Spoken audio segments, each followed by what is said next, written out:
Well, looking back on this absolutely tremendous FA Cup run, what about the first round against Harrow Borough? I mean, what were your feelings when that first came out? Thought it was a good draw. Thought that a home tie against a non-league side is just what you want in that first round.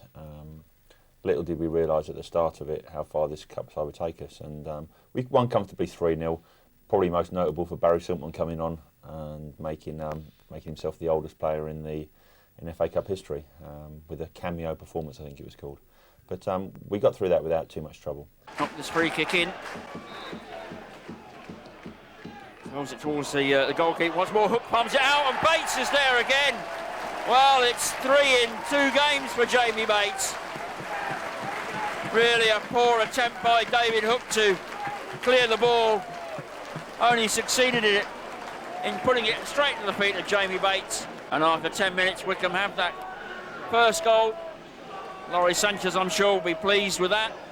Thompson, but Harkin running through his onside and gets it under control, plays it through nicely for Andy Rammell. Certainly a chance for Rammell. Pushed over, the referee's going to award a penalty. I think there was too many arguments about that. Simpson's put the ball on the spot, so he will... Here's a yellow card for Oliver Lyons. Simpson with a chance to make it 2-0 to the Blues with half an hour gone.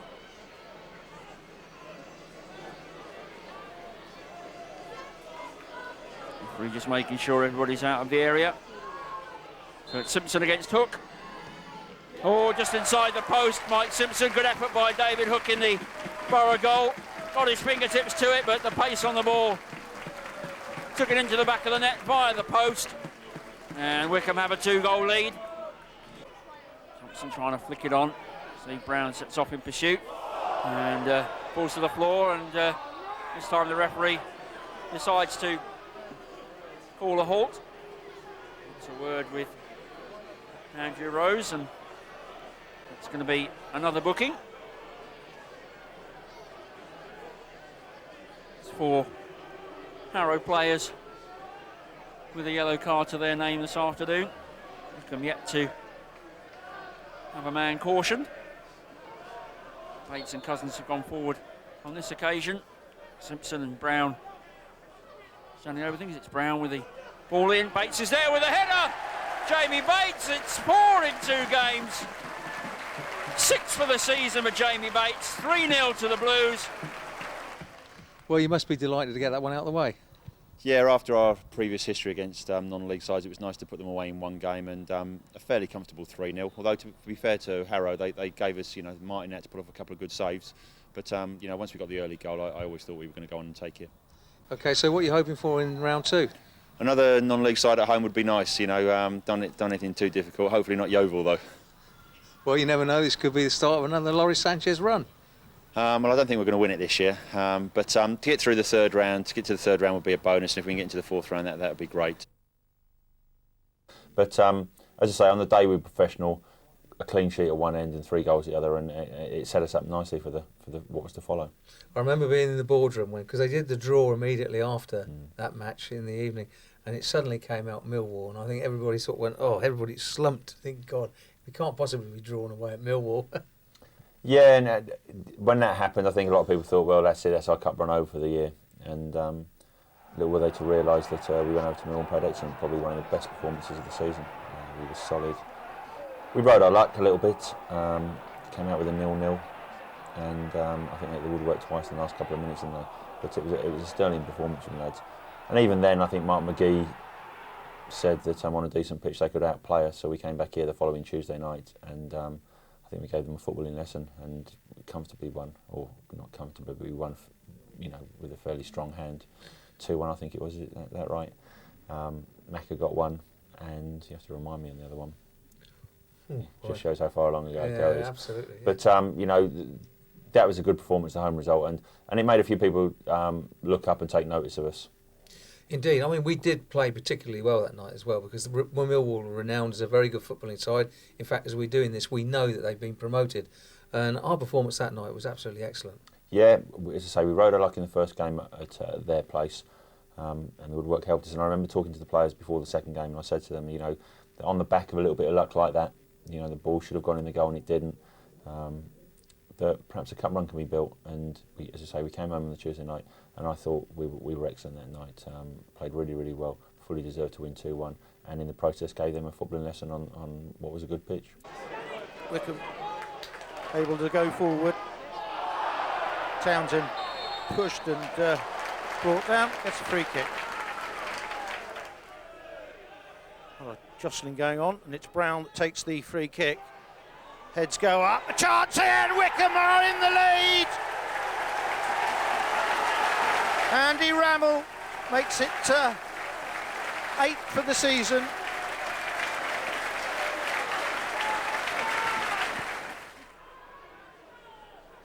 Free kick.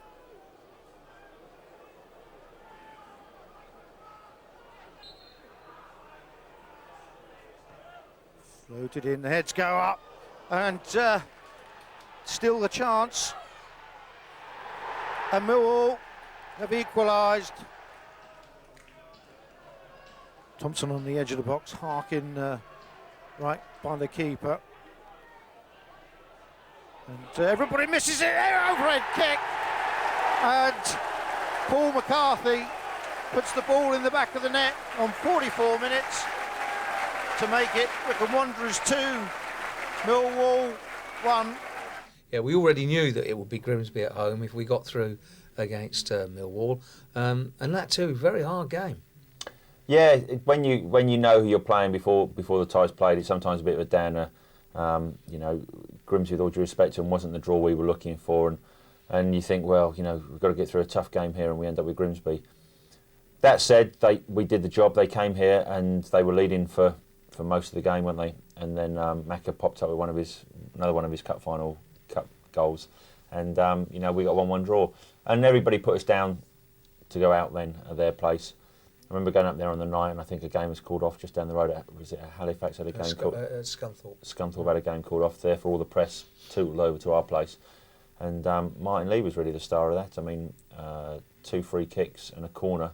We scored 3 goals and won 3-1, and I think I got my first Performance of the Week award for that one, which was nice. And all of a sudden, people were sitting up and taking notice of us. Suddenly, we put out Millwall, who are the best team in our division. We suddenly beat a first division team in Grimsby, and that set us up nicely. Also, it was the first time the team had got into the 4th round, which was one of Martin's landmarks that we were looking to surpass.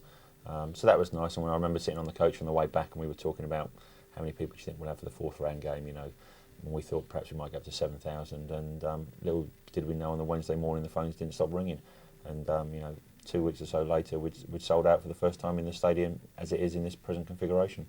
Lays it back for Butterfield to put the cross in. Taylor backtracking, and Rogers didn't take any chances. Puts the ball behind for a corner.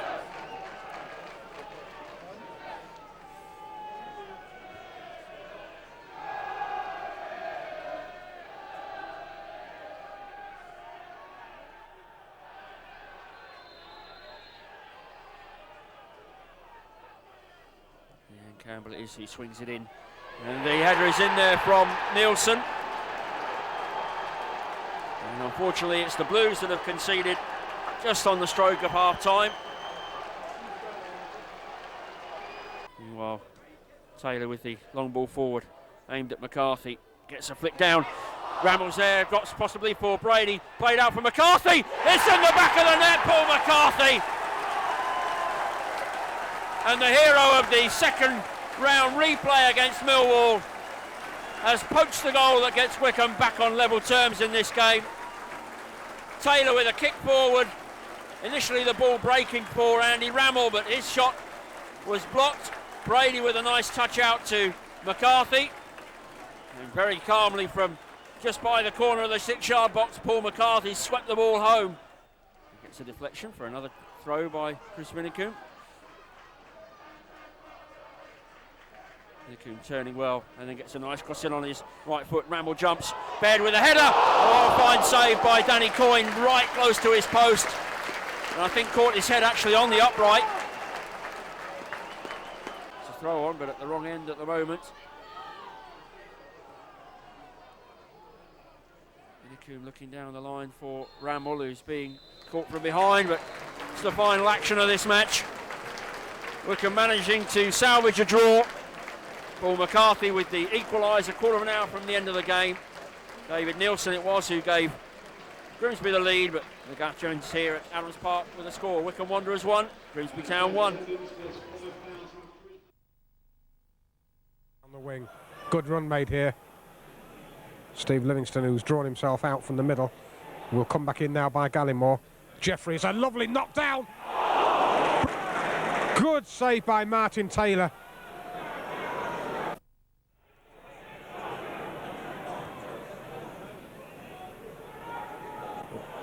Richard Smith, turned by his man, knocks him down, and there was always a bit of argy-bargy there between Baird and Richard Smith. This is where you want your Menno Willems and your Dave Gilberts and Kingsley Blacks and people like that. Good left peg. Let's see whether Wycombe have got one. They have. And in. Well, Danny Coyne had it covered, there's no question about that, but it was a man who got free who was able to get the touch on it that did the job. Wycombe take the lead after 29 minutes.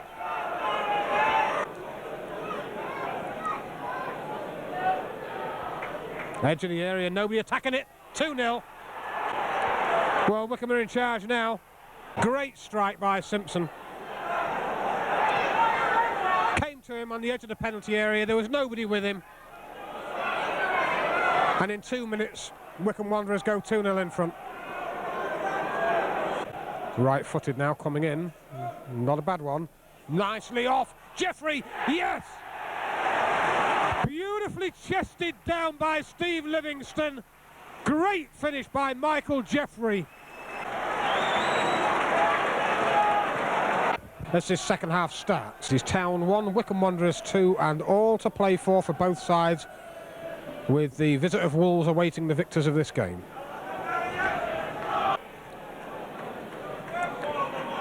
Look at this. Easy. No marking. Mark Rogers this time. Well, I was just about to say before that goal went in that you'd wonder who was the home side here tonight, to be fair. Rogers makes it 3-1, and I think you've got to say that is a tie sewn up.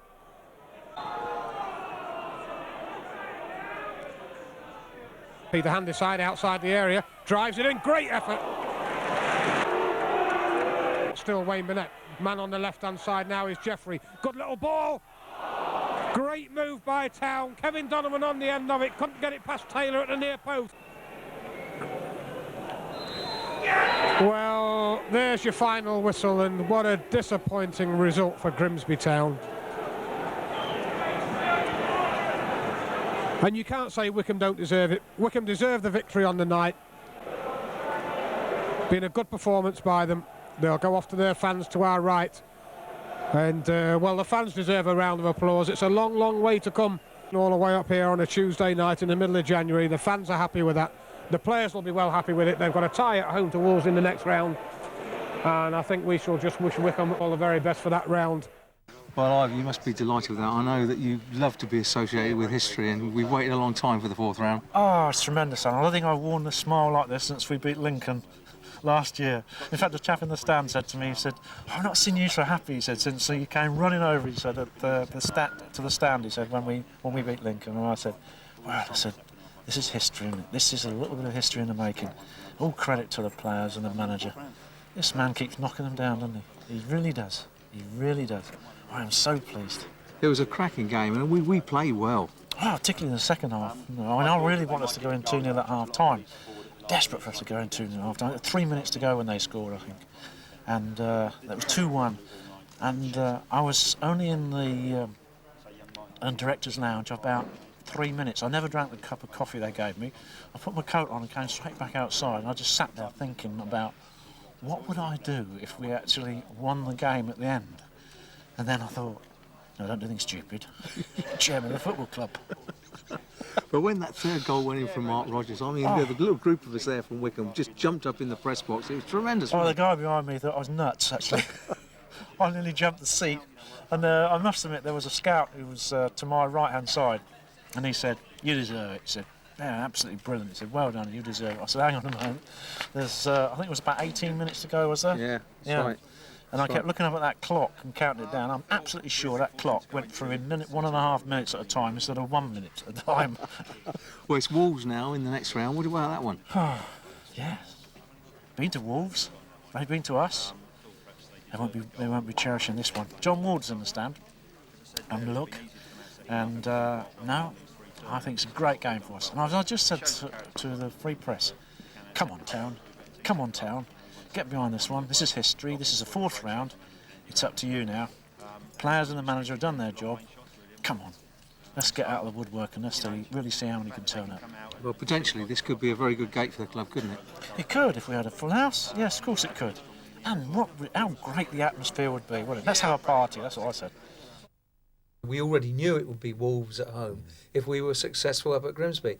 But again, what a terrific performance that was. I mean, if anybody coming into the ground, a number of people commented to me that looking at the game on that night, you would have said Wycombe were the First Division side. Yeah, they had just changed their manager. Dave Jones had come in there, and you always worry about that because you know the team's got to pick themselves up. The game looked as though it was going for a 0-0. It didn't look good. And again, they hit the crossbar off a good attack just before we'd scored, and Sam Parkin, who was on loan from Chelsea at the time, great cross from, I think it was Brownie, wasn't it? And Sam's got his head on the ball, and his head isn't his best strength, but he's put it in off the ground, and we went up with 8 minutes left to go, and you're thinking, hold it a minute, this is getting better and better, and we held on, and I picked up my second Performance of the Week award. In fact, I didn't pick up my second performance. That was the one that I never got a Performance of the Week award for. Lee now with the corner, hangs it up, and then there is McCarthy. It's a goal for Andy Rammell. Johnny on the spot, inside the 6-yard box, and after a sustained period of pressure from the Blues, Andy Rammell is the man there to pick up the loose ball, and a simple job of tapping the ball home. 38 minutes gone. Wycombe have the lead, and the crowd boosted by that. Wolves have been looking dangerous for a good 10 minutes or so, but confusion in the boxes. Lee's corner came in, and initially McCarthy was there with a header, stabbed off the line, I think, by Lescott, and there was Rammell to prod the ball home with his left foot. And intercepted by Osborne, and Naylor sets off on a run again, as he has done all afternoon from left back. Sinton gives him it back. And Naylor first time cross in, and a simple header into the back of the net from Carl Robinson. Rammell again asked to get the flick on, and once more Polley able to release the ball. Brown with the ball in, and Parkin is there! That could be the goal that sends Wycombe into the 5th round. Sam Parkin with a great header at the far post. Steve Brown, the man with the cross. And Parkin, after being allowed by Chelsea to play in this 5th round tie, his first of the FA Cup this season, comes up with the goods. And can Wycombe sense a 5th round berth? Surely there can't be any much longer. Rogers will get as much distance as he can on his throw. Parkin with the header on. And there goes the final whistle. And the Blues are in the 5th round of the Cup for the first time ever. We've progressively beaten stronger and stronger teams as we've gone along. We've beaten Harrow Borough to start with, then we've beaten Millwall, who are the best team in our division, then going on to beat Grimsby, then Wolves, who are a better team than Grimsby, and of course then we draw my old team, Wimbledon. Yeah, I mean, what a draw that was. And all the way along the competition so far, it's been a situation of having links with other clubs, and there's also been this business about the unlikely hero appearing as well as the competition's moved on.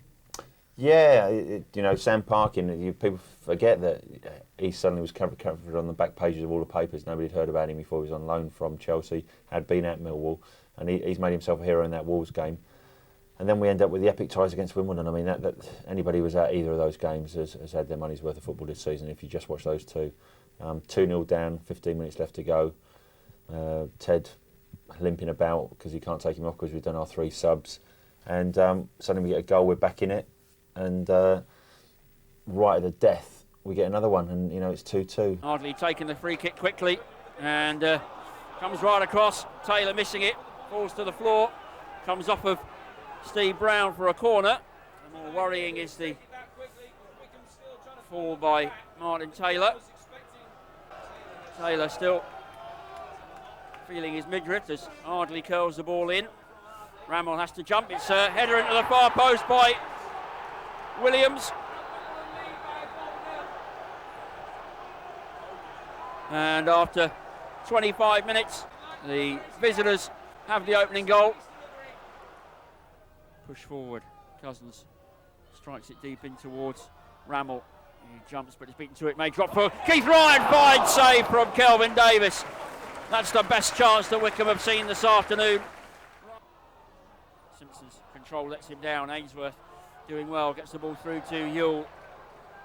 Still going, Jason Yule. Aguiman looking to go on a run. Drop ball may break for him, and just manages to squeeze it inside the right-hand post.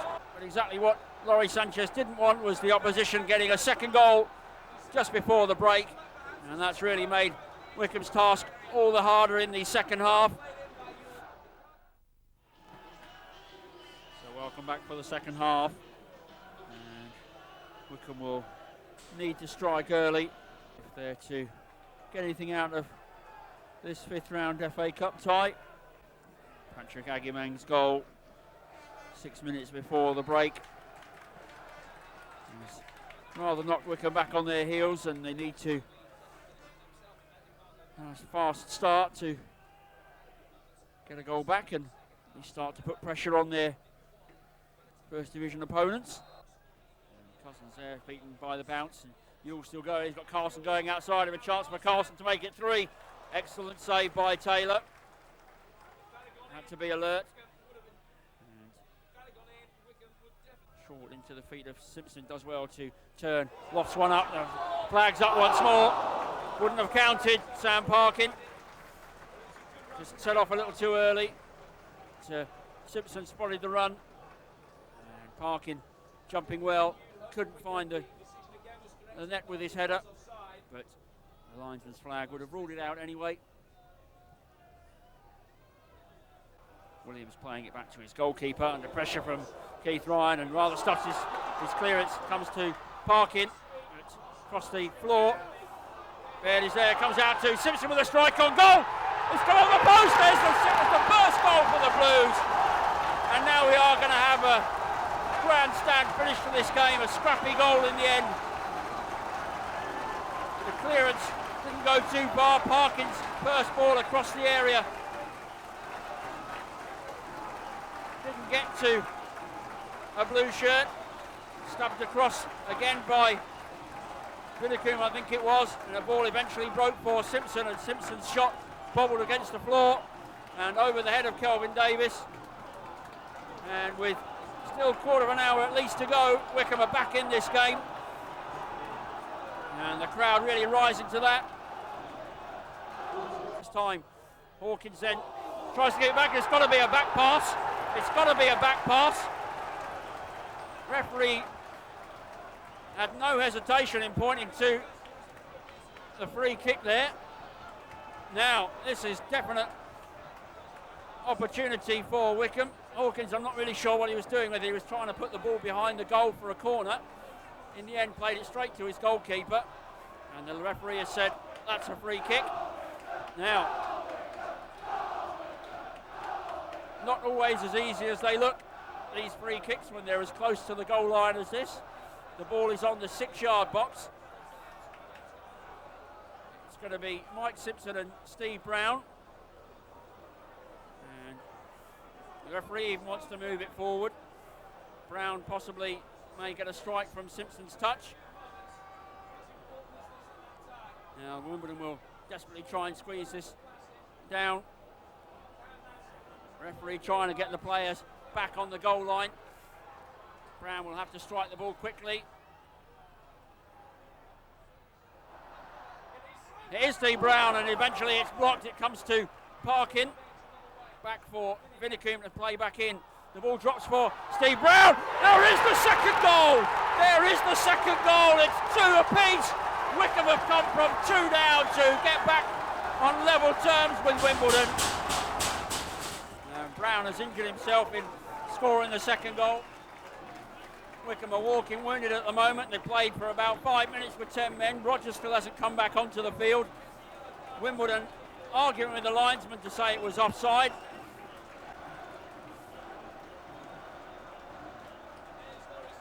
Lawrie Sanchez delighted with the fact that his team have got back on level terms. Rogers still waiting to come back on. Brown too is receiving treatment. And from nothing, Wycombe have scored 2 goals in quick succession. We draw 2-2, and we had them on the racks for the last 5 minutes here, and again the papers are giving us major credit for that, but the output from Wimbledon was that he was lucky and it wouldn't happen again, and that was it. And I said to the players when we went over to Selhurst, I said in the just before the game, they've had their chance to beat us, they didn't take it, it's now our night. And I mean, what can you say about that epic night at Selhurst? I mean, that was a night that anybody that was there will remember. It had everything you could possibly want. Simo gets sent off, we go 1-0 down, Davy Carroll comes in and scores to equalise. Simo gets sent off and we have to play, after half an hour, and we have to play the last hour of the game without him. They miss a penalty in the last minute of normal time. We then go into extra time and concede a goal within 30 seconds, and then Macca pops up and scores in the last minute of extra time, and we go to penalties, and Martin Taylor takes one. He saves one when they could have gone through, then he takes one and puts us into a great position. And then I think it's Williams stepped up for them and blasted it over the bar and all this. Simpson on to Ryan, looks for Rammell. Brown takes over and tries an ambitious effort, which produced a marvellous save by Kelvin Davis. Well, full marks to Steve Brown for spotting that Davis was a few feet off his line here. And that was a beautifully executed lob that brought the best out of Wimbledon's goalkeeper. And it's cleared by Neil Ardley. Adjimang. And Ainsworth has broken away. Danger for Wycombe here. Still Ainsworth, and a great finish. Moments after Wycombe almost took the lead, Wimbledon do. It only comes as far as Simpson, who sets it up for Vinicum to hit. And it was not the best shot, it was easily blocked. And once again on the break, it's Ainsworth for Wimbledon. And they've got 2 players over far post. He looks for Ewell in the centre. Very good interception by Bates. And then the goalkeeper, Martin Taylor, did even better. And his brave move there to pick up the loose ball has left Adjimang in some pain. Certainly no blame against the goalkeeper. He had to go for that, otherwise a goal could have been conceded. And Adjimang was equally courageous in pursuing it all the way here. It was just an accidental collision, and certainly Adjimang came off worse.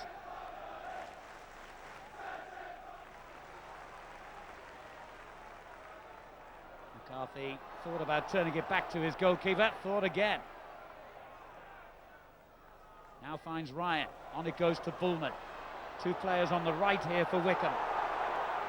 Tried the long shot, Rammell with the chance, beautiful save, Carroll, yes! Wycombe equalised, Dave Carroll.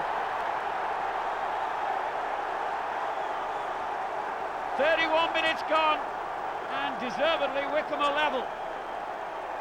Dave Carroll, 13 years a Wycombe Wanderers player, is the man who brings them on level terms.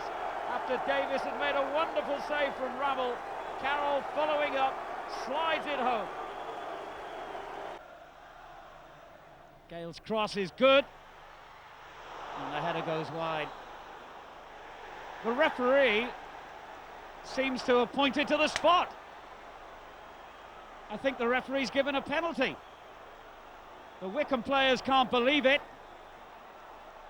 And deep into stoppage time, Mr. Wolstenholme, who gave a controversial Wycombe goal in the first match on Saturday, has pointed for handball. Let's have another look at this. Gale's cross. Well, I have to say, it was not clear from that picture. And Wycombe themselves, of course, had a penalty appeal turned down in the first half. This could be the goal that sends Wimbledon into the FA Cup quarter-finals. Neil Ardley has the job from the penalty spot, and surely there won't be enough time for 10 men Wycombe to come back if he scores here. And Taylor has saved it! Magnificent save by Martin Taylor. Pumped back in by Cunningham, and the header goes straight to the Wycombe goalkeeper again. What a hero!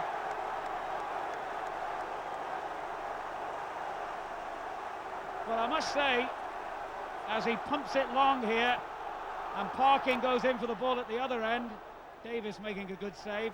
If the referee felt there was a deliberate handball by Paul McCarthy, he'd already been yellow carded earlier in the game. Surely he should have gone off. But that's a debate for later. The match has gone into extra time, and dramatically, Martin Taylor saves a Neil Ardley penalty that would have put Wimbledon into the FA Cup quarter-final.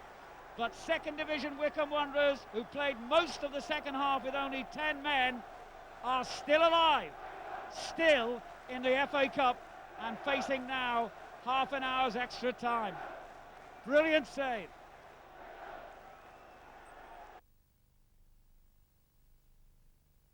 Certainly Wycombe have overcome one or two blows here, losing their two strikers in quick succession, then losing a player, then conceding a penalty in the dying moments of the game. And there's a chance straight away, and a goal straight away. Gray scores it. Well, isn't that amazing? In the dying seconds of 90 minutes, they miss from 12 yards, and Gray, the young striker who came on late in the second half, has pounced in the opening seconds of extra time. Well, can Wycombe dredge up something special now, with only 5 minutes of their cup campaign remaining as the score stands at the moment?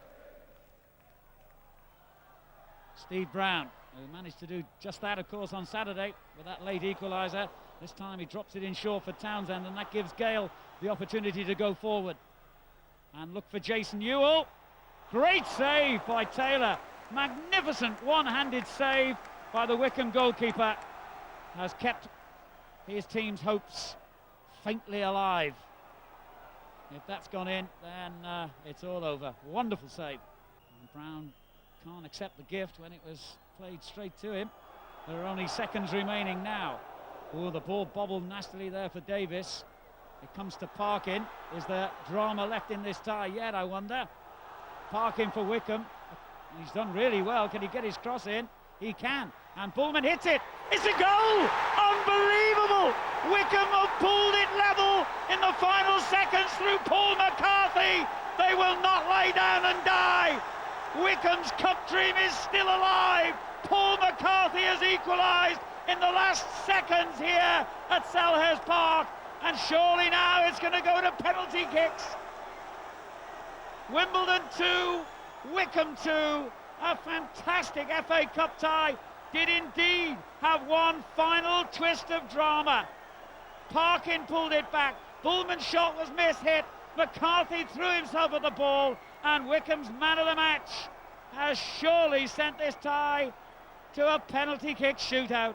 Unbelievable drama at Selhurst. Lawrie Sanchez, as ever, the coolest man around. Well, it's been a dramatic FA Cup tie already, but the real drama starts here. The first of 5 penalty kicks allocated to each side is going to be taken by Steve Brown of Wycombe, the man whose late goal on Saturday sent this tie into this unbelievably dramatic replay. Brown against Kelvin Davis. Advantage Wycombe. 1-0 from the spot. Beautifully struck right into the top corner. And now, of course, Martin Taylor, who made a penalty save in regulation time right at the end, has to be the Wycombe hero again. Kenny Cunningham will take the first Wimbledon kick. Slight advantage to Wimbledon in that the penalties are being taken at the end of the ground where their fans are. He's hit the bar. It's more than a slight advantage to Wycombe now. They lead 1-0. A very casually taken penalty by Kenny Cunningham. straight against the bar.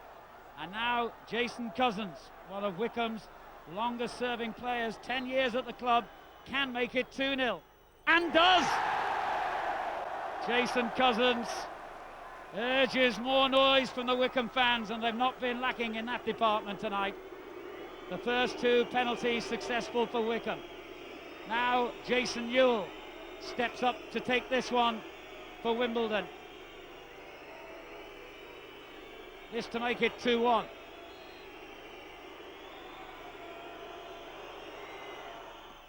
Oh, it was beautifully taken, right in the corner.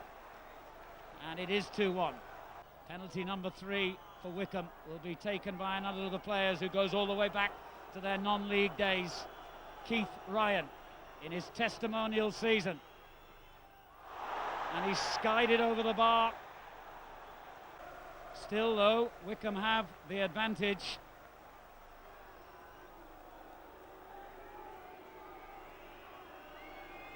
But Marcus Gale is going to take the next penalty for Wimbledon. And this one, of course, can bring them level. Normally a very trusty left foot, Marcus Gale. And trusty it was on this occasion. Wimbledon draw level. Next penalty for Wycombe Wanderers will be taken by Danny Bullman. Oh yes, sweetly taken, high into the net, very confident penalty. Wycombe in front, 3-2 at the moment.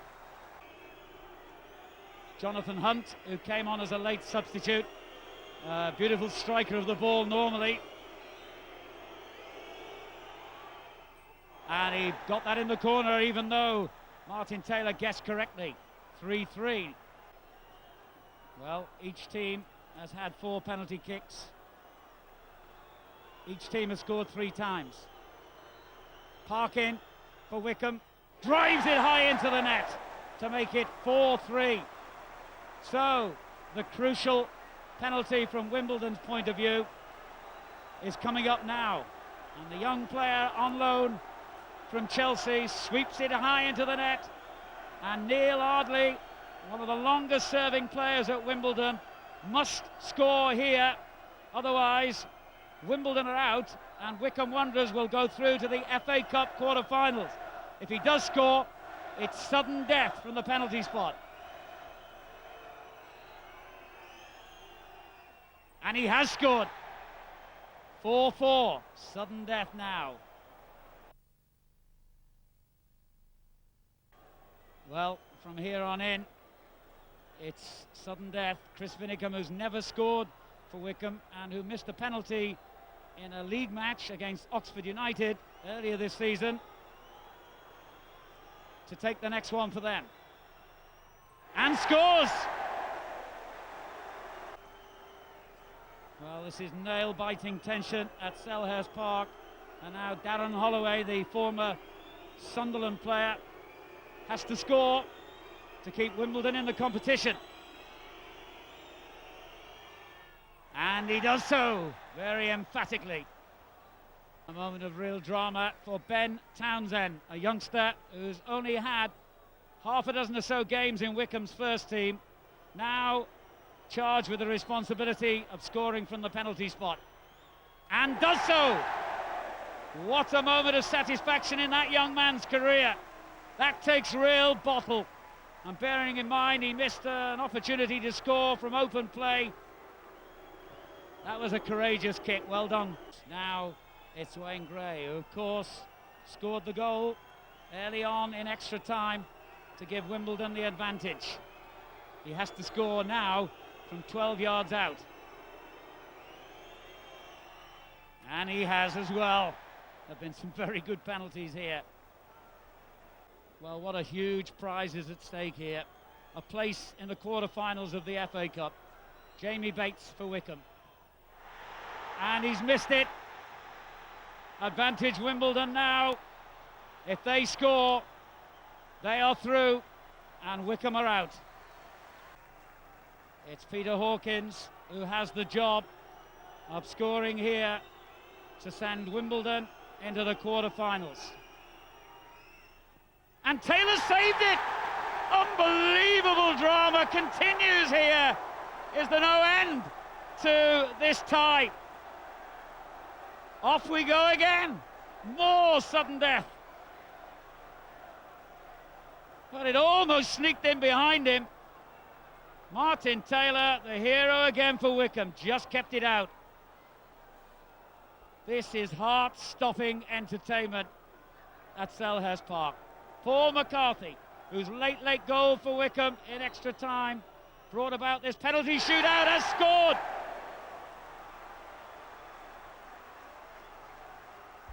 The coolest man around by the looks of it as well.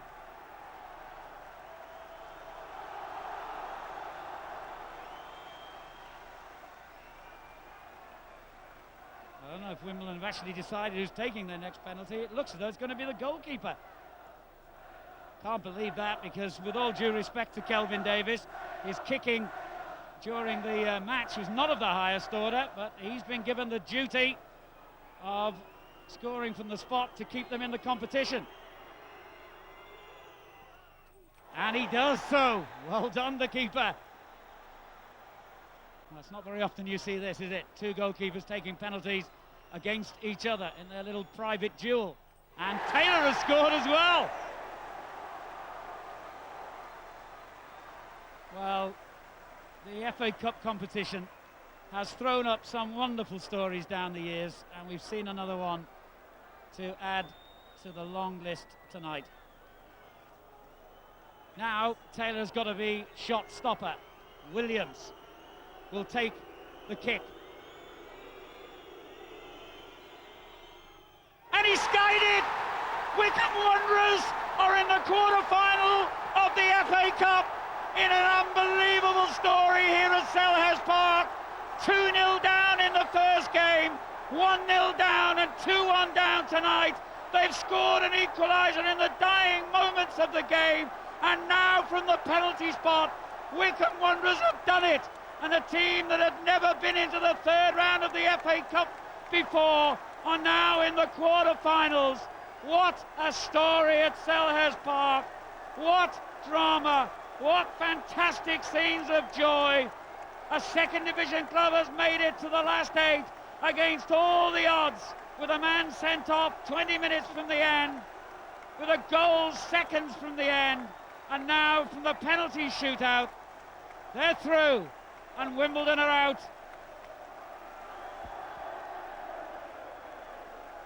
That was a night and a half, that. I mean, then you come in and find out the Tranmere have won, come back from 3-0 down against Southampton on the same night. And I've been quoted as saying it, and I think it's true, it was the night really that the FA Cup was reignited for the country. There was a lot, back pages covered the Manchester United versus Valencia game, I think, which was another draw, and it didn't mean anything in the context of the overall European thing. But on the Thursday, the paper suddenly realised, or the editors suddenly realised, that they'd missed the most important story of the night, which was Tranmere's result and our result, for which myself and John Aldrich did share a Performance of the Week award for that one. So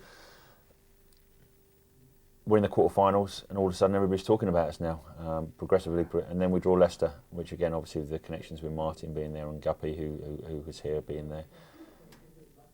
And everybody, I think, gave the impression that we'd done really well to get where we were, and that'll do us, and thanks very much for coming. And little did they know that we were better than that. Yeah, I mean, the press attention from then on just grew and grew and grew. It was not just the national press here in this country, but suddenly the whole of Europe was becoming interested in what Wycombe Wanderers were doing. Yeah, after that Wimbledon night, it escalated, out of all proportion, really. We were the story, a second division team in the last 8. I think there was 5 Premiership sides, a couple of First Division sides, and us. And they wanted to know who we were and what our players were doing and how we got here. And we hadn't had an easy stage to it, as I say. Each time we'd played a progressively stronger and stronger side. And we finally go up there after all the media attention and everything, and in the morning on Match of the Day or on the roundup, they're saying, thanks very much for coming this far, but that'll be a non-event. Leicester beating Liverpool the week before at home 2-0. I think we lost to Wigan 2-1, didn't we, the week before? And people are suddenly thinking, well, there's a hell of a difference in performance between those two teams. But we set our stall out. I thought we played exceptionally well on the day. I thought You know, every player on the field was magnificent. We stopped their wingers getting forward, their wing backs. Our midfield three dominated the middle of the field. And we went 1-0 up. Again, Macca getting onto a free kick, which are our specialities. We conceded a goal for them to come back into it 1-1. Then Martin pulls off a great save to keep us in the game. And all of a sudden, time's running out, and I'm thinking, well, we've got a replay out of this at least. And we chuck on some fresh legs. Stuart Costin and Nessendale went on for the last 10 minutes or so, and Roy's popped up and in the last minute and put his head on the ball. And it was we'd had a penalty chance, a good penalty claim turned down just before that, and it was almost justice being done. I think if we'd come back here and Leicester, having had to kick up the backside from the first game and played it in the replay, I think we'd have had a difficult task to go through. But when we scored so late in the game, they realised, the crowd realised, we all realised that there was no coming back from that, and it was a knockout punch. It's nearly 80 years since any club from outside the top two divisions reached the FA Cup final. But after their astonishing win at Premiership Leicester, Second Division Wycombe Wanderers are just 90 minutes away from doing just that. They were 10-1 to win at Filbert Street, but made those odds look ridiculous. It was a result that stunned the country, but not the Wycombe boss. We aren't here to make up the numbers. The team are really looking forward to it. They believe they can do something magical on the day. I can guarantee that we'll have a go for this game, that's for sure. This is Brown. Now Ballman. Savage comes across. Ballman's gone past him. Still in possession. Oh, he tries his luck. And he forced a save out of Simon Royce. And I think that was sneaking into the corner. And the goalkeeper tested early on. Clean strike.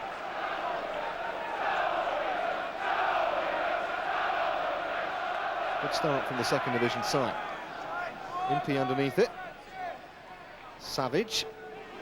And between him, they've given it to Brown. Instinctive shot. Another fine save from the goalkeeper, who's much busier than his counterpart. Excellent effort from Steve Brown.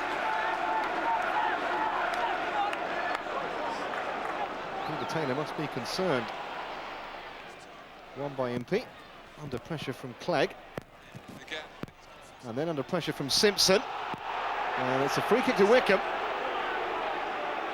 Andy Impey's been given a torrid time. First by Clegg, then by Simpson. All over him like a rash. So he will take his place forward for this free kick, which Steve Brown will take. In towards McCarthy, and Wycombe lead! And it's his 5th goal in the FA Cup, Paul McCarthy. Poor marking from Leicester, but Wycombe won't care about that. And the underdogs are ahead, no emotion from the manager. But plenty from the Wycombe fans and the players. It has been coming. The free kick curled in by Brown, and McCarthy got highest, beyond Akinbaye.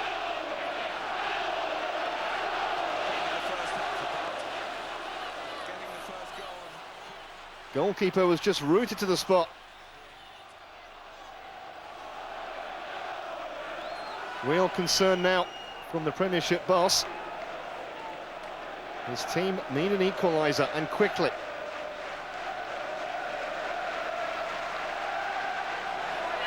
This is Jerry Taggart. That's a decent ball for Eadie. Is it in the middle? He's unmarked and he's on target. Really well-worked goal, and Leicester are level. They haven't had too many chances in truth. Well, that was really well worked. No question of offside, perfectly timed run by Eadie. And no problem at all for Muzzy, is it, from that range? How they needed that. And Akinbaye's through here. Adi Akinbaye. Fine stop by Martin Taylor. That was the chance Leicester were looking for, and they've squandered it.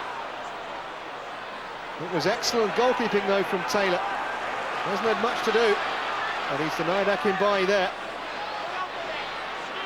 Wycombe caught dwelling on the ball, and the goalkeeper stayed big and got his angles dead right. Double substitution. Osando is coming on, and so is Castlevine. Craig and Ryan are the men being replaced for Wycombe. They have been given fantastic support, the second division side. Brown with the free kick. Away by Matt Elliott. Only back to Steve Brown though. Oh, was that handball? It looked very much like it. Stephen Oakes. Referee says no. And some of the Wycombe players can't believe that. He's had a guilty look. Well, Lawrie Sanchez is absolutely convinced that his team have been robbed of a penalty there. He's got to be careful. Steve Bennett, the referee, having a word back, and that was the incident. And he has been sent off. The Wycombe manager will have to watch the rest of the game from the tunnel. Wycombe still coming forward, and they've got a free kick here. And a foul by the substitute, Arne Gunlausson.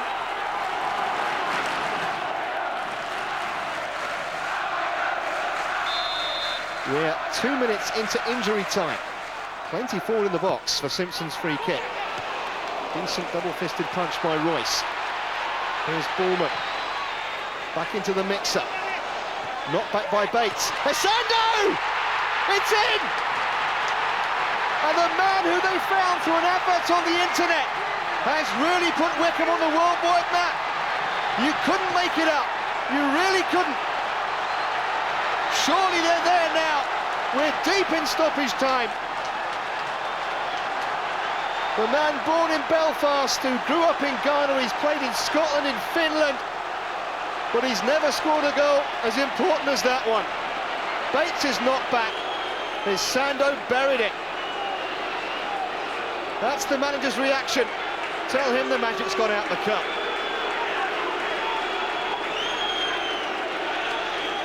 And it looks like Steve Brown has been sent off here for celebrating the goal. He took his shirt off. He'd already been booked, and Steve Bennett has applied the letter of the law. Rather heartlessly, it has to be said. Leicester have got to get it forward, but they haven't got time. And second division Wycombe Wanderers are through to the semi-finals of the FA Cup. The goal from Roy Esando has stunned the Leicester fans. Wycombe and their supporters are delirious. Laurie, have you come back down to earth yet? Yes, I'm quite a feet on the ground type man, so I mean you realise that you've got to enjoy these moments, but don't get carried away with them. I guess you said before you played the game that you weren't there to make up the numbers. Not many people probably believed you, but you proved your point. Yeah, I mean, to be fair, the group of players, we joked on the Thursday when we were just doing the winding up for going up there and all the arrangements and everything. I said, you know, a few of them were staying over. I said, well, don't get too drunk because we'll have a replay on Tuesday at the ground. And they said, don't be silly, we were playing Stoke because we're going to knock them out first time. So the confidence, if anything, surprisingly, they were overconfident, and I was a little bit worried that they were perhaps a little bit too overconfident. Usually it's the manager has to pep a team up, but this team were ready for it Saturday, and you know, fully deserved the victory. And it was a brilliant day had by one and all, I think. I think what's impressed a lot of people as well is it wasn't a smash and grab victory, a lucky last-minute goal. You're basically the better side. Yeah, I mean, even Peter Taylor, and I thought Matt Elliott was very gracious in the papers and on TV. He said on the day the better team won. They obviously didn't perform to what they can do. We performed to a level that, you know, we've played better, I must admit, but we played to a level, and we were fortunate that when the ball was to be put in the back of the net, we did it twice. Did you have a feeling that with the balls in the hat yesterday it would come out as Liverpool, bearing in mind what happened in '88? Yeah, I mean, it was always, you know, the connection as well. Martin O'Neill was obviously manager of Leicester, you know, to draw them as well was a connection. And when Liverpool were in the hat, you know, there was only one team we were going to draw, wasn't there? It's all built up nicely, and hopefully we can have a similar result when we play them this time. Are you actually looking forward to it, really looking forward to it, to pitting your abilities as a coach against a team of the quality of Liverpool? Sure, I mean, you know, as a young manager, I'm looking and thinking I'd like one day to work in the Premiership, and you know, the more you can do in games like this. You know, we've knocked out one Premiership side. We haven't had an easy trip to this semi-final. You know, we've had to work to get there, 9 hard games, and now we're there. You know, I want to pit my wits against people like Gerard Houllier. I mean, obviously his experience is far in excess of mine, but he had to start somewhere once, and hopefully I'm starting a trail that will lead to where he is. I mean, this semi-final is our cup final. For us to get to where we've got, for a second division team would be a momentous achievement anyway. But to get there with the depleted squad that we've had to carry over the second half of the season is a major, major achievement, far beyond words really. Credit to them. And now, you know, let's see if we can take that story a little bit further. Do you think you do have a genuine chance of beating Liverpool? We were in a situation a few years back where, you know, I played for a club that had no chance against Liverpool, and we beat them. So, you know, the FA Cup is if it was a league competition, I would expect Liverpool to finish above us most seasons. But in a one-off, you know, day, anything can happen. A little bit of luck here, there, or everywhere. And yeah, we'll go and give it a really good shot. As I said earlier, we're not there to make the numbers up now. We're there to see if we can get to Cardiff.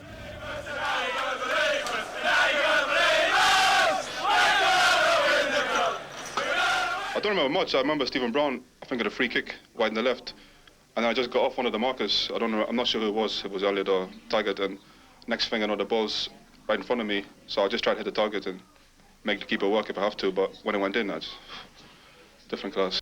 Has it sunk in yet that you're in the FA Cup semi-final? It hasn't. It's a funny feeling, really. You know, when the final whistle went, everyone went crazy. The fans went mad, and even after the game in the dressing room, you know, there was an eerie silence as such. The players didn't believe what we've achieved. You know, for the second division club to come here on the qualifying of the cup and to beat a good Leicester side, you know, it's an achievement. I think it'll sink in soon. Away from today's game, I have to ask you about two of your former sides, Wycombe and Leicester.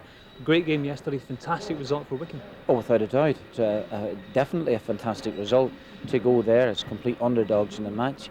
And to win and be in the semi-final of a cup, something when I was at Wycombe that you could, certainly in our non-league days, that you would never have dreamed of. But Lawrie Sanchez has to take fantastic credit for what we consider an unbelievable performance and fantastic result. To be in the semi-final of an FA Cup is simply incredible. So to the semi-final draw, the burning question for most fans: who would the Giant Killers face? Number 2.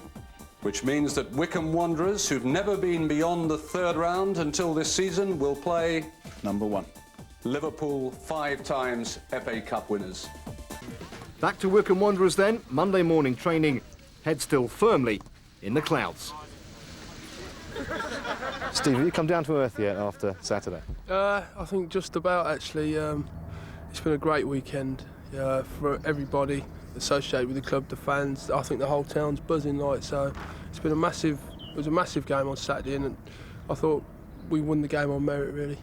It ended in a sad way for you with the sending off, but there's been a massive outpouring of sympathy from everywhere for you today. Yeah, I mean, a lot of people have, I think it started with on 606 with the Free Steve Brown 1 campaign, and it sort of gathered momentum from there, but I appreciate that. But you know, at the end of the day, referee's got his directives. He has to follow the rule book, and I think it does actually say if a player removes his jersey, he has to be sent from the field of play, which he did. You know, people look at it in the context of the game and the misfortunes that my sons had. They thought it was a bit hard, but you know, I'll take the win and just get on with it. And it looks like that you'll be there for the semi-final, and your son's going to be there too, I understand. Yeah, the chairman said to me at the hotel, you know, he's our lucky mascot now, so he'll have to lead us out when we go to wherever it is we play the semi-final against Liverpool. So I was dead pleased for him.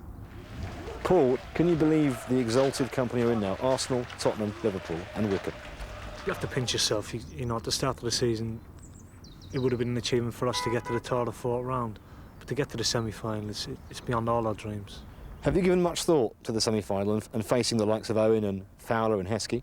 I'm a mad Liverpool fan myself, so it was the tie I wanted. I wanted to play Liverpool.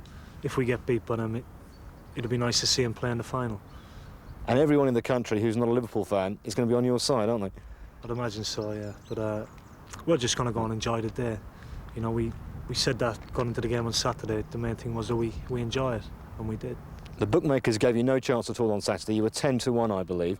What sort of a chance do you give yourself against Liverpool and getting to the final in Cardiff?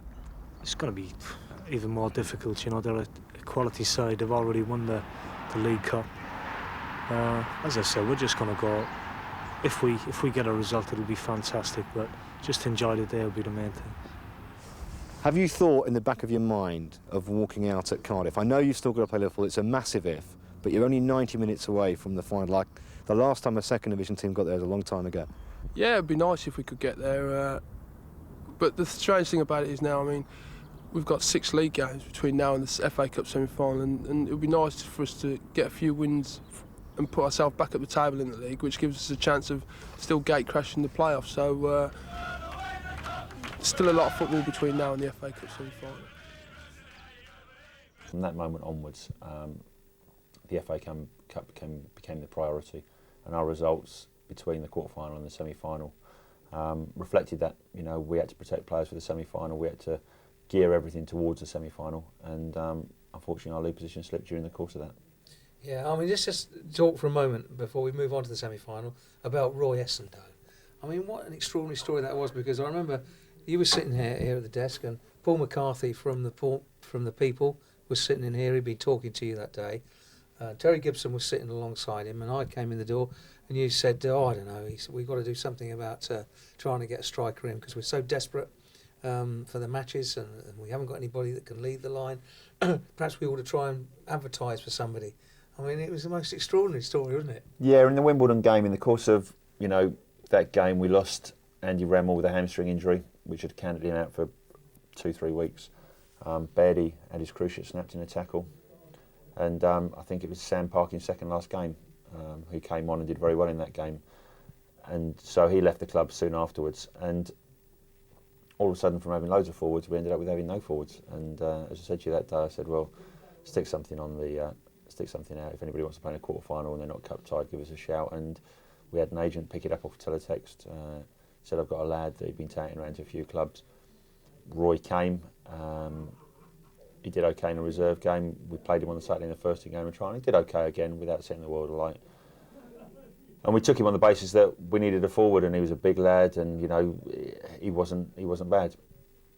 He stepped forward and stuck his head on the ball and made himself a name. I mean, people had never heard of him, suddenly know about him now, and it was the magic of the FA Cup at its best again.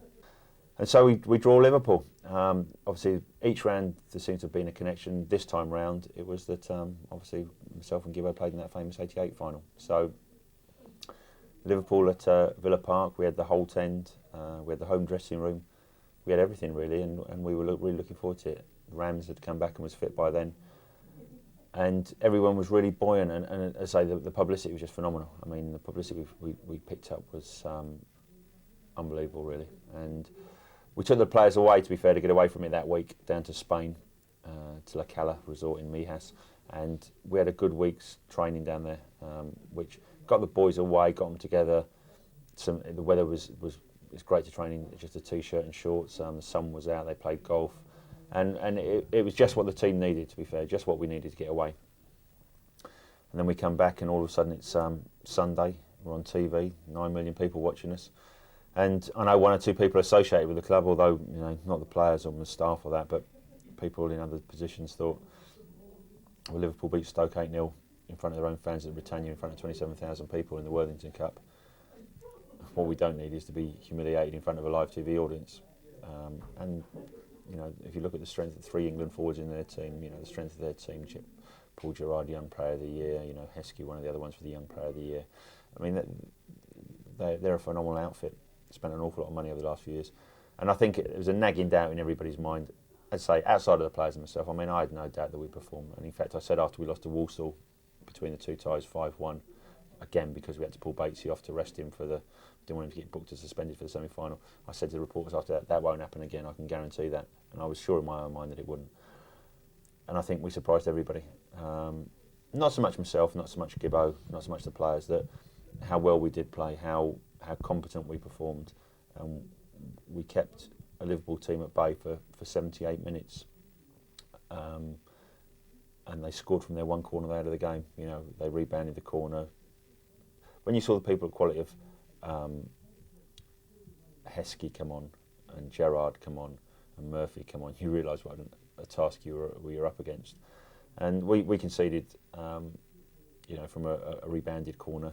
And then they get a free kick, and the quality of the free kick was Premiership quality. Robbie Fowler stuck in the top corner. And then again, people start thinking, well, you don't want to lose this 3 and 4-0 because it wouldn't reflect what had gone on that day. But we broke away, and Rhino scored. And it was nice that Rhino scored his testimonial year here. I mean, it was appropriate that someone from that era had scored, and all of a sudden 2-1, 5 minutes to go, Liverpool are dragging people off the field, dragging forwards off and getting everybody behind the ball, and we finished with the upper hand. And great credit to the players here, to everybody involved with it. We gave them a game, they knew they were in a game, and I think the TV audience at home, and I've met so many people since who said, you know, absolutely brilliant. And when we go to away games still, people are patting you on the back and saying, brilliant performance, you know, did the second division proud, did nationwide football proud. And that's all I could ask of my players. They gave everything they could. We were disappointed. Because we thought we could get to the final. Not a lot of other people outside of the 11 or 16 players thought that, but we were convinced we could get to the final. And who knows, if perhaps 2 or 3 of the other forwards who were injured had been fit, it might have been a different story, but it wasn't. And the important thing for everybody was that we gave a good account of ourselves.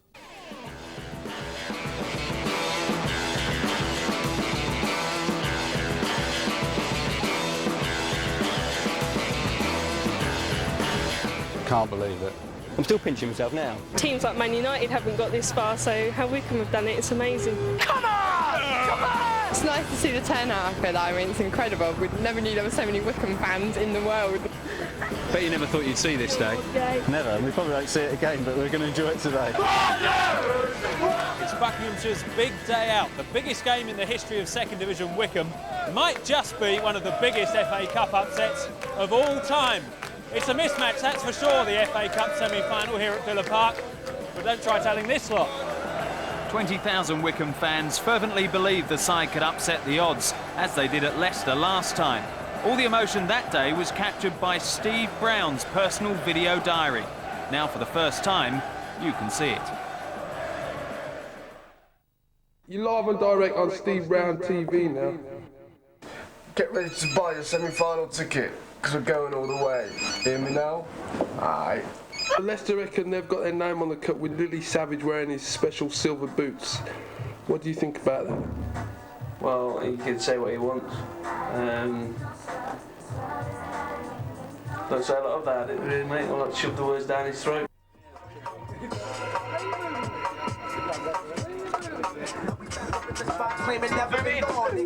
Yeah, I'm in, man, I'm in. Even Marlowe's turned up. And second division Wycombe Wanderers are through to the semi-finals of the FA Cup. And Wycombe and their supporters are delirious.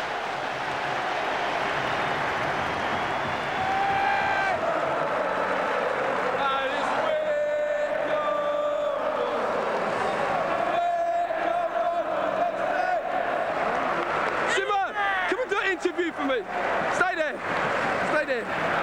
So tell me about the game, mate. I told you we'd win, didn't I? You did say 2-1. I said in the middle of the park we'll win the battle, Jed. What a brilliant performance. And who won the battle?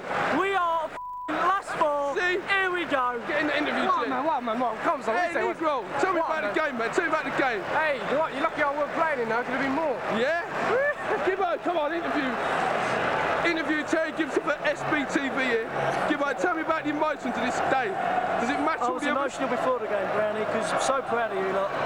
And to do what we've done, unbelievable. Yeah? Unbelievable. Highlight of your career? Yeah, definitely. Yeah? Better than winning the FA Cup. Although I wish I was playing. Here we go. This is the day after. What an eventful day it's been. I've interviewed the lads, I've had a great time. I'm going home to my girlfriend Nicholas and my wonderful son Maxwell, it's been an inspiration. The chairman's promised that he's going to be mascot for the days at our lucky home at the minute, and I'm just glad that I've had gut feelings and premonitions and been big enough to tell people that they've all come true. So they do call me Mystic Brownie now at the minute. You'll never understand how I feel at the minute, because this is just the best thing that's ever happened to me in my entire football career. It's just been a great time, a personal experience that I'll never ever be able to get my head round. But maybe in years to come I'll be able to sit Maxwell down and show him this video, and maybe one day in time he'll play in the FA Cup Semi-Final. So it's been great. See you soon. Steve Brown report for SBTV. Take care. And so to Villa Park. The players ran out to a sea of blue at the Holt End, ready for what was, without exception, the most eagerly anticipated 90 minutes of their footballing lives. It was a family day, and the chairman was true to his promise. Maxwell joining in the pre-match warm-up routines with Dad. An extraordinary sight on an extraordinary occasion.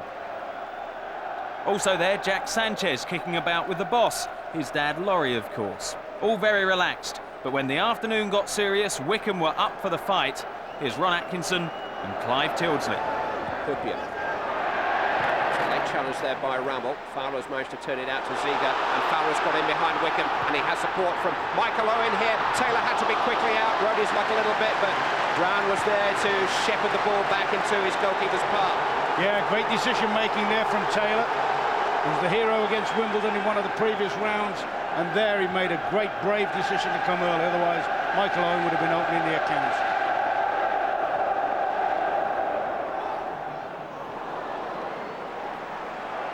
This is Michael Simpson. Caught in possession by Christian Ziga. Yeah, he was desperate for one of the front players to make his show there. Ryan to Rammell.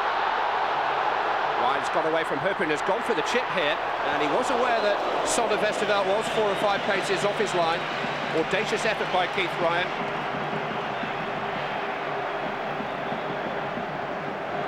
And amongst those watching today, very proud former Wycombe Wanderers manager John Gregory. A lot of people believe that Lawrie Sanchez has the calibre to follow in the footsteps of Gregory and his predecessor Martin O'Neill. Free kick, Kevin, against Barber, leaning on Rammell. Now this is where you feel they have their chances. Set plays, corners, free kicks in the last third, throw-ins. This is where they've got to try and load the brigade in.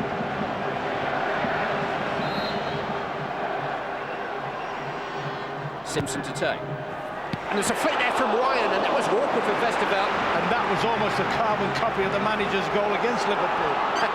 But this is where they've got to be careful now. Oh, I thought he was going to overslide then, Brown. Brown at least put McAllister under pressure, prevented him from developing the break.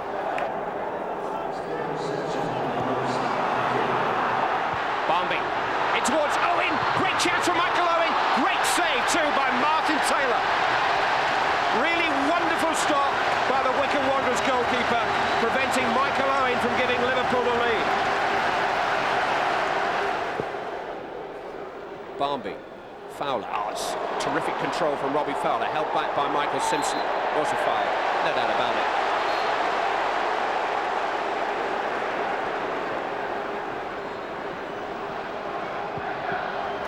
Armand takes in towards Hoopier, who did well under pressure. Ziga!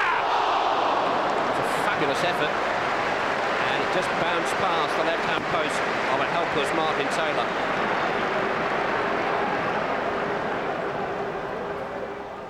McAllister, here goes Gerrard.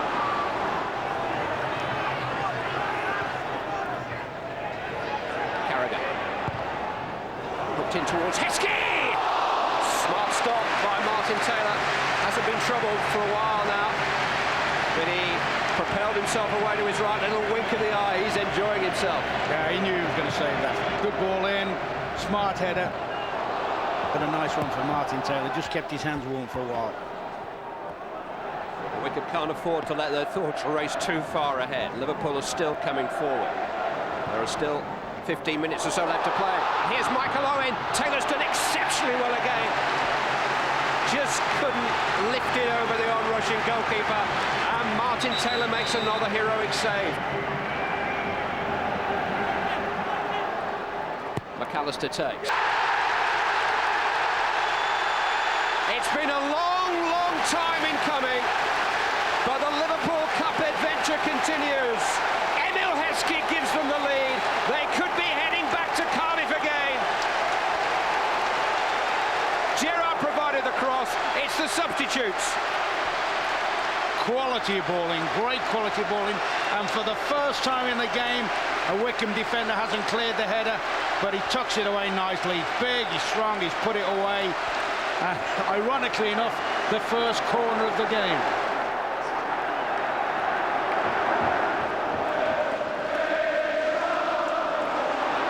Heskey again. Was he caught by Bates? Free kick's been given now.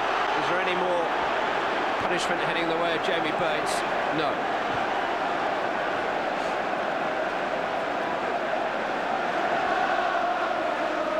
Plenty of options here for Liverpool.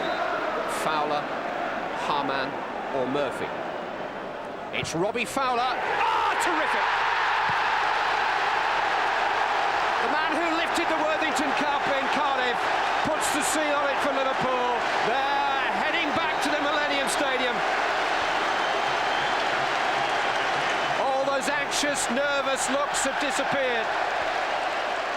Robbie Fowler will celebrate with anybody who wants to celebrate. A superb free kick. Yeah, clever goal. Hardly any run up at all. Just walks on and curls it with his left foot. Keeper, no chance. That is as good a free kick as you'll see.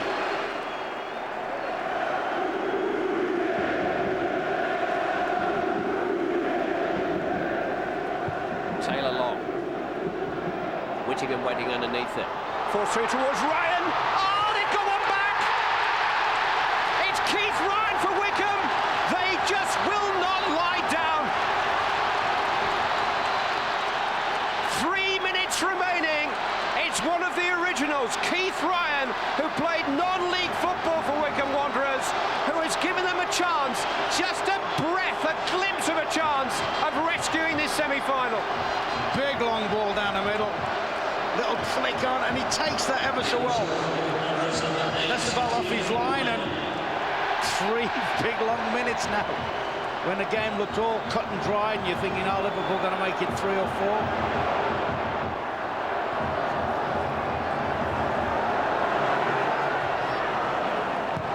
By Vidica. Hopier's header finds a way back into the safe hands of Sander Vesterveld. I'm just wondering whether that was nominated there from Big Hopier, whether it helped it back to the keeper in a moment of really coolness, or whether it enforced him to the error. The ifs and buts won't matter in a minute's time. All that will matter is the scoreline, and Liverpool have Wycombe just about where they want them. Only just. Can Cousins launch it forward, or will he entrust that to his goalkeeper Taylor?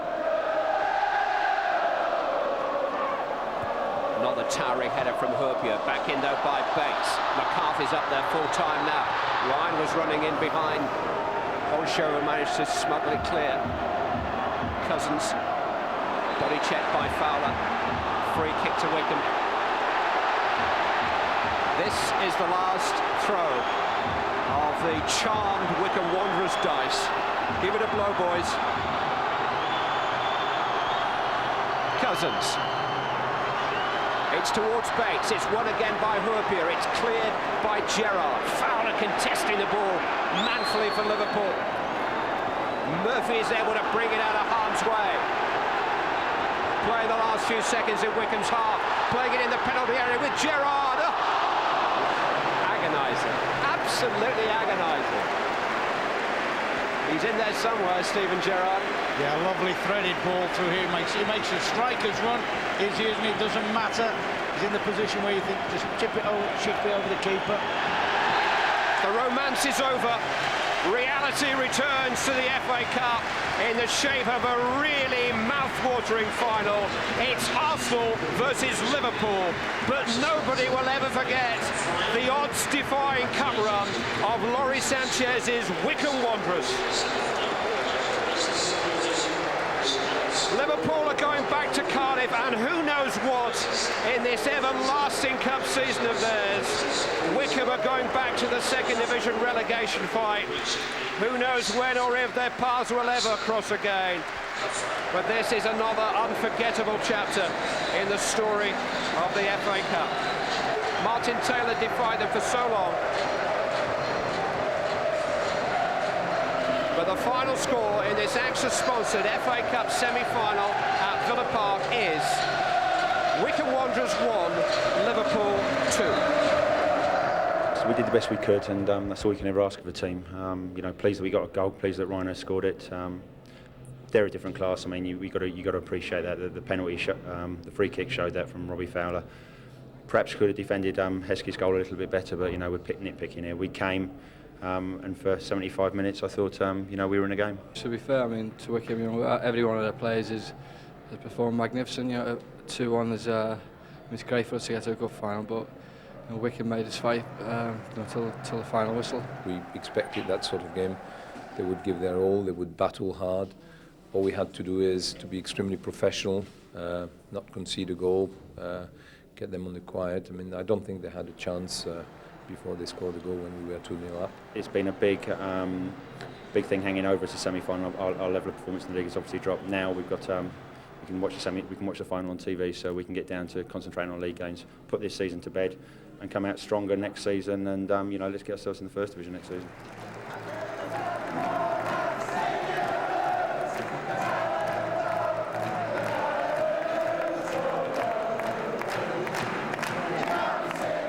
Yes, we're disappointed. We've just lost a game of football. Not only a game of football, we've lost in the semi-final of the FA Cup. But I think, in hindsight, when we sit down and reflect on the game, we've got a lot to be proud of. What was said at half-time? Because there must have been a growing belief to get them, goalless at half-time.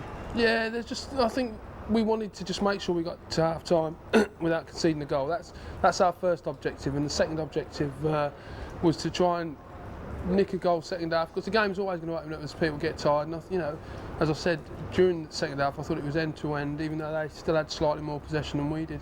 But I thought we'd give a good account of ourselves. We were trying to be resilient. The game plan was to be level at half-time, which we were. That wasn't a problem. But then when they've got the power and just to make substitutions, when they bring Heskey on and they bring Gerrard on, and it's very, very difficult for us to match, to be honest. To get that goal towards the end, how uplifting was that for everyone's spirits? Yeah, I think it helped, definitely. But it may have been a little bit too little too late. What did we have, 5 minutes to go? Perhaps if I could have got it a little bit earlier, then we might have made a bit more of an exciting end to it. But it gave our fans a little bit of cheer for 1 minute of one game, and I'm thankful that I was able to score the goal, to be honest. The fans, it's been great. They've been great today. I mean, there was 20,000 of them. That sea of blue at the whole end is not a familiar sight we see every week, and obviously the occasion adds to that. And it was great. It's been a great cup run for the club, the town, the players, and everybody else involved. It wasn't one of the great cup shocks, but it was one of the great cup performances, I think. I mean, I'm sure the whole country has taken Wycombe to their hearts in this cup run. It's been unbelievable. Well, I hope so, to be honest, because if we can put Wycombe Wanderers on the map a little bit, then it does help. We get crowds of, 5,000 each week, and there was close to 20,000 people here today who followed us up the M40 or whatever it is, and I hope they've enjoyed the day. It's extraordinary, though. Two things about that is, the actual tactics and the team set up on the day were to perfection, and the extraordinary thing about that was that Arsenal had played Tottenham at Manchester earlier, and we went into that game knowing that we would be playing Arsenal if we reached the final, and irrespective of what the score was going to be at Cardiff, we would be playing in Europe. Yeah, I mean, it's extraordinary. It was always, the prizes for getting through were phenomenal, and would have not shocked, but would have startled this team. The amount of money that's available once you get to a final, the fact you're playing in Europe, there'd have had to be major changes at the club in the summer. But they were always so close yet so far. It was strange. You could almost touch them and taste them and feel them. But at the same stage, you had a Liverpool side put together for over 60 million quid standing between you and that prize. So, as I say, we believed we could do it. We believed we could do it. And who knows, we'd scored that goal. If we'd have held on and perhaps not given the free kick away and scored that goal and gone into extra time, and with them playing in midweek at Barcelona, who knows what could have happened. But it didn't. I mean, it's waste time. All reflecting on it, all we can say is that we gave our best shot, and our best shot wasn't bad, and brought great credit to the players, to the staff, to the fans, to the club, and we can all dine out on that for a few years, hopefully.